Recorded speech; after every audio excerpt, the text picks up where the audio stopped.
আমাদের জন্য এই দুনিয়াতে আল্লাহ তাআলার আইনের মধ্য দিয়ে চলতে হবে।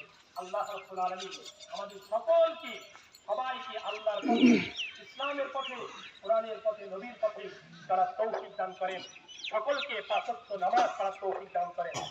আমিন। ওয়া আখিরু দাওয়ানা আলহামদুলিল্লাহি রাব্বিল আলামিন। আসসালামু আলাইকুম ওয়া রাহমাতুল্লাহ। এখন আপনাদের সামনে সংক্ষিপ্ত কথা বলবেন জনাব শাহজাহান মাস্টার ভাইকে অনুরোধ করছি কথা বলার জন্য। কথা কিছু নয়, আমার ছোট ভাইয়ের স্ত্রী মারা গেছে।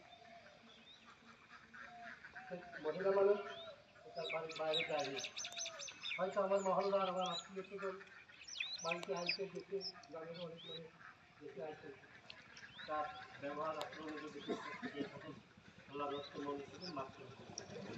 আর সবাই তার জন্য প্রাণ করে দোয়া করবেন আল্লাহর কাছে, সেজন্য জান্নাত দিতে। এই দোয়া পেয়ে আপনাদের কাছে আমি সওয়াব লাভ করে আমার কথা শেষ করছি। আসসালামু আলাইকুম ওয়া রাহমাতুল্লাহ।